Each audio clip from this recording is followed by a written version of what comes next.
कपड़े धोने वाली बहू। शादी के पहले से ही विभा को कपड़े धोने का बड़ा शौक था। कभी नल के नीचे तो कभी तालाब के पास। अरे मेरी नीली वाली लुंगी नहीं दिख रही है। विभा की अम्मा, कहाँ रखी है लुंगी? अरे वो तो विभा ने परसों ही धोकर रखी थी आपकी अलमारी में, देखो वहीं होगी। वो ना मैंने आज धो दी, मुझे लगा कि गंदी हो गई होगी। अरे कैसे गंदी हो गई थी? उसे तो मैंने पहना भी नहीं। हे भगवान, इस लड़की के कपड़े धोने की आदत से परेशान हो गया हूँ मैं।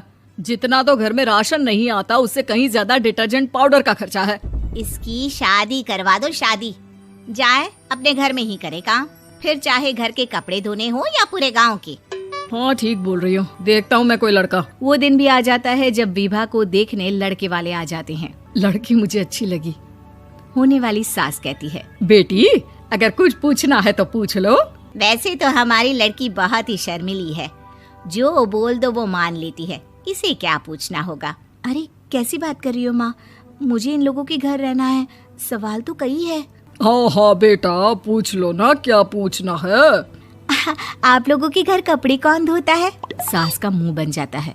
देखो, अगर तुम ये कहना चाहती हो कि तुम्हें कपड़े धोने नहीं आते तो सुन लो, कपड़े मैं ही धोती हूँ, लेकिन तुम्हारे आ जाने के बाद मैं रुमाल तक नहीं धोऊंगी। अरे चुप रहना भाग्यवान, बहू बेचारी घर आई नहीं, उसे डराना शुरू कर दिया।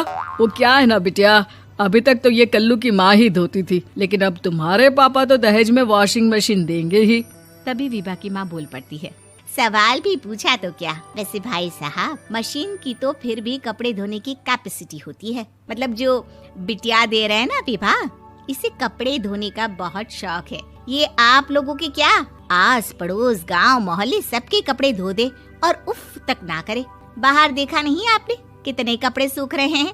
सब हमारी बिटिया ने ही तो धोए हैं। बस भी करो ना माँ, शर्म आ रही इतनी तारीफ सुनकर। और तो और एक दाग निकाल कर दिखाओ तो मान जाऊं। हाँ अच्छा, माफ करना बेटा, मैंने गलत समझा। हमें तो रिश्ता बहुत पसंद है। और ऐसे जुड़ जाता है रिश्ता कपड़े धोने का शौक रखने वाली विभा का। उसकी शादी हो जाती है कोयला फैक्ट्री में काम करने वाले कल्लू के साथ। शादी के बाद अचानक विभा चिल्लाती हुई सास के पास आती है। सासू माँ, अरे सासू माँ कहाँ है आप? ये तो धोखा है, धोखा दिया आप लोगों ने मुझे। इस ससुर के चक्कर के बारे में पता चल गया। अरे तो उसमें तुझे क्यों धोखा मिला है? अरे नल में पानी नहीं आता, कपड़े कैसे कब धुलेंगे? अच्छा, तू पानी नहीं आ रहा उसकी बात कर रही है। तो आपने क्या सोचा? कुछ नहीं। अच्छा हाँ, तेरी माँ ने कहा था कि कपड़े धोने का शौक है तुझे, याद आया मुझे। शौक बोलकर कपड़े धोने वाले मेरे जुनून को कम ना आके सासू माँ, कपड़ा धोना मेरा गुरूर है। तभी पति भी वहाँ आ जाता है। अभी मैंने इसे सनी देओल की फिल्म दिखाई है, उसी के डायलॉग मार रही है माँ। अच्छा सुन, साफ बता रही हूँ, पानी सुबह 4 से 6 और शाम को 10 से 12 आता है, समझी? विभा टाइमिंग सुनकर हैरान हो जाती है। ये क्या भूतों का मोहल्ला है? सुबह 4 बजे उठकर कौन कपड़े धोता है? 4 बजे टंकी में पानी जाता है, फिर सारा दिन धोना ना, किसने मना किया? अरे कैसी बात कर रही हैं? 200 लीटर की टंकी में कितने कपड़े धो लूंगी मैं? सुबह ही उठ जाऊंगी मैं। अब क्या था, विभा सुबह 4 से लेकर रात के 12 बजे तक कपड़े ही धोती रहती। एक रोज सास पड़ोस से निकलकर कहीं जा रही होती है कि साथ वाली कहती है, हाँ कल्लू की माँ, जरा ये बताओ कि 2 साड़ी है, 2 ब्लाउज और एक पेटीकोट और एक नाड़े वाला लंबा कच्छा। हाँ तो? अरे तो क्या, कितना लोगी धुलाई ये बताओ। धोबन दिख रहे हैं हम क्या? हमारे पति सरकारी नौकरी से अभी रिटायर हुए हैं और बेटा सुपरवाइजर है कोयला फैक्ट्री में। धोबन समझ रखा है हमें? हाय रे कल्लू की अम्मा, माफ कर दो, वो तो मोहल्ले में यही सब बता रहे थे कि तुमने बहू को कपड़ा धुलवाने के काम में लगा दिया है। सास को पड़ोसन की बात सुनकर गुस्सा आ जाता है। वो घर पहुंचती है जहां घर के बाहर ही इतने सारे कपड़े सूख रहे होते हैं जितने कि किसी धोबन के घर पर। अरे ओ कल्लू की दुल्हन, बाहर निकल। माँ जी यहीं आ जाओ, बाथरूम में चादर धो रहे हैं हम। अरे अभी हम धोते हैं, तुमको बाहर निकलो। ये आस पड़ोस वाले बोल रहे हैं कि हम बहू से कपड़े धुलवा कर उसे कपड़ा धोने वाली बना दिए हैं। अरे छोड़ो ना माँ जी, किन लोगों की बातों में आती हो? आस पास के लोगों का तो काम ही होता है कि वो किसी तरह सास बहू को लड़ा दे। बहू सारे घर के कपड़े धोती है, ये क्या कम है? बोलिए। सास को भी लग जाता है कि वो बहू का ये सनकीपन नहीं छुड़वा सकती, इससे अच्छा है कि खुद ही चुप हो जाए।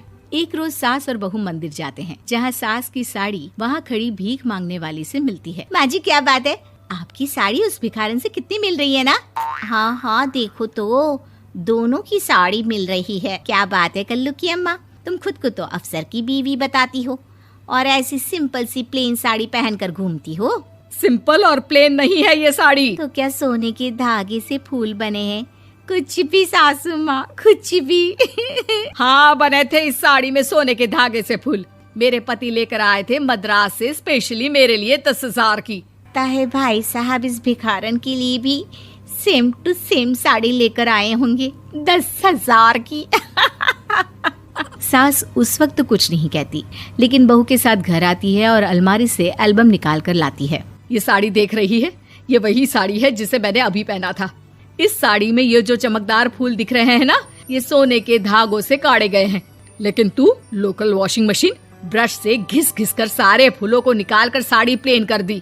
मुझे माफ कर दीजिए सासू माँ। और तो और, जब मैंने तुझे तेरी गलती के लिए कुछ नहीं कहा, लेकिन तूने तो सबके सामने मेरा मजाक ही बना दिया। क्यों? बहू को समझ में आ जाता है कि अब से उसका कपड़े धोना।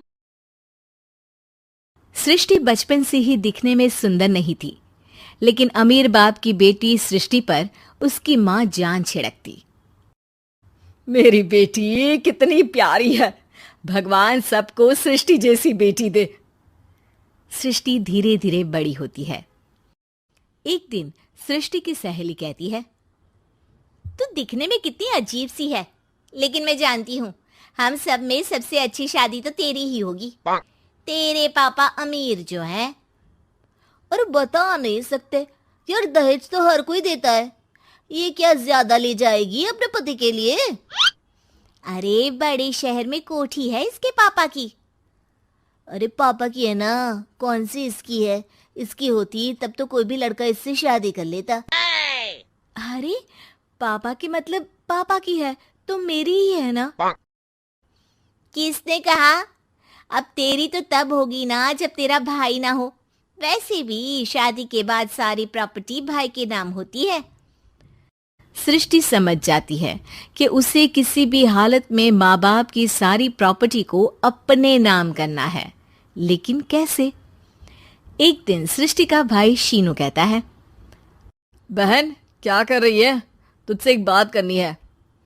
अरे हाँ हाँ करना, मैं तो तेरी बहन हूँ। बहन, मेरी लाइफ में ना एक लड़की है, बहुत अच्छी है।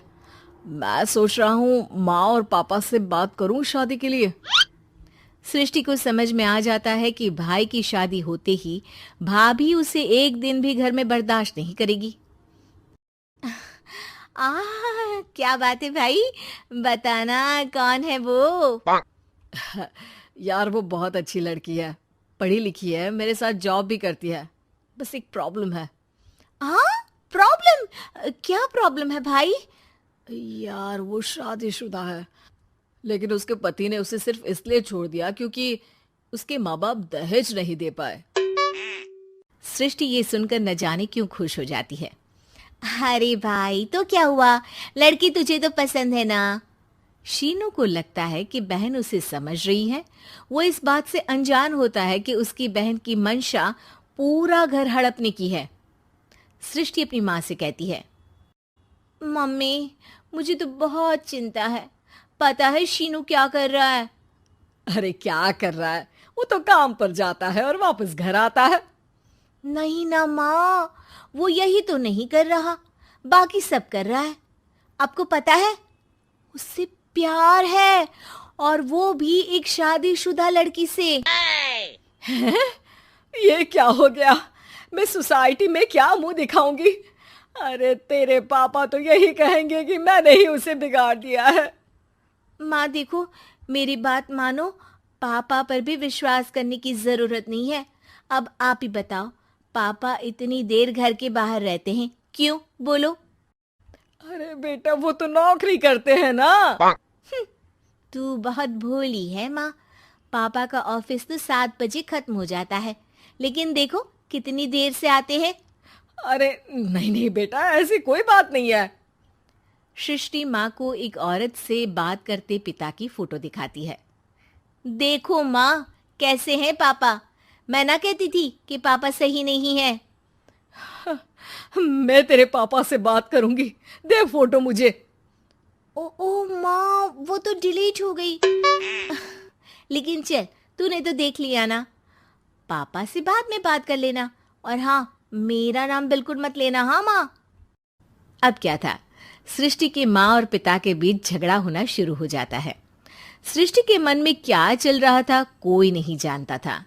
एक दिन, माँ, सृष्टि के लिए एक लड़का देखा है। वो लोग शाम को उसे देखने आने वाले हैं। और हाँ माँ, एक खुशखबरी, मैं और पापा मिलकर एक नया बिजनेस ट्राई कर रहे हैं। शाम को लड़का आता है, सांवले रंग का। सृष्टि को तो बिल्कुल भी पसंद नहीं आता। लड़की की माँ कहती है, लड़की का चेहरा तो कोई खास नहीं, लेकिन अगर मेरे बेटे को आप लोग सेटल कर दें तो मैं उसकी शादी आपकी बेटी से करवा दूं। सृष्टि को लड़का बिल्कुल पसंद नहीं था। उसे भाई पर गुस्सा आ जाता है।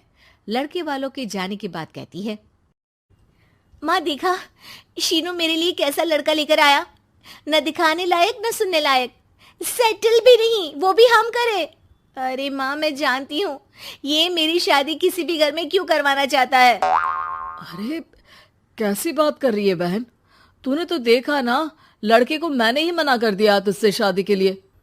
जिसने लड़का बताया था उसने उसकी बहुत तारीफ की थी। बात आई गई हो जाती है, लेकिन सृष्टि का मन शांत नहीं होता। क्या करूं, कुछ समझ में नहीं आ रहा। मेरी शादी हो गई तो ये लोग पूरी प्रॉपर्टी शीनू के नाम कर देंगे, मेरे हाथ तो कुछ लगेगा ही नहीं। तभी सृष्टि को आइडिया आता है। वो किसी वकील को फोन करती है। जी देखिए, अगर आपके मम्मी पापा का तलाक हो जाता है तो आपके पिता की आधी प्रॉपर्टी आपकी माँ के नाम हो जाएगी, फिर उसे वो किसी को भी दे सकती है। सृष्टि अब माँ को बेटे के खिलाफ भरती है। माँ, शीनू पर नजर रखा करो, वो जिस लड़की के प्यार में है ना, वो शादीशुदा है। यहाँ आएगी, सारा पैसा, रुपया, जमीन, जायदाद सब हड़प लेगी। पापा का भी हाल तुमसे छुपा नहीं है। ऐसा ना हो कि मैं और आप एक दिन सड़क पर भीख मांगे। हे भगवान, मैं तो जीते जी मर जाऊंगी अगर ऐसा हो गया तो। ऐसा हो गया नहीं माँ, ऐसा ही होगा। अभी समय है, आगे का सोच लो। मैं तो कहती हूँ पापा से आधी प्रॉपर्टी लेकर अलग हो जाओ। पापा की आधी प्रॉपर्टी भी हम लोगों को अगर मिल जाती है ना, तो अगले 7 जन्म सफल समझो। बेचारी माँ बेटी के कहने पर पति से तलाक लेकर अलग हो जाती है। सृष्टि अब पैसों से गाड़ी और अपने दूसरे महंगे शौक पूरे करने लगी। उसके दोस्त भी उसके पैसे इस्तेमाल करते। सृष्टि, कल तुम कहाँ थी? मैं सारा दिन घर पर अकेली थी। तो मैं क्या करूं? मैंने ठेका तो नहीं लिया है ना तुम्हें संभालने का। माँ को सृष्टि से ये उम्मीद नहीं थी। वो बैठकर रोने लगती है। वहीं उसका पति यानी कि सृष्टि के पिता आ जाते हैं। मैं जानता था कि तुम्हारा यही हाल होगा, तो आपने मुझे रोका क्यों नहीं? मैं रोकता तो तुम रुकती क्या? सृष्टि के कहने पर तुमने मुझ पर, अपने बेटे पर शक किया, लेकिन तुम ये भूल गई कि कैसे हम दोनों ने मिलकर जीवन में इतना सब खड़ा किया। माँ पति के गले लग जाती है। मुझे माफ कर दीजिए, मैंने आपकी कमाई का एक बड़ा हिस्सा गवा दिया। कोई बात नहीं, तुम साथ हो तो मैं ऐसी 7 प्रॉपर्टी खड़ी कर दूंगा। तभी वहां सृष्टि आ जाती है रोते हुए। माँ, मयंक ने मुझे छोड़ दिया।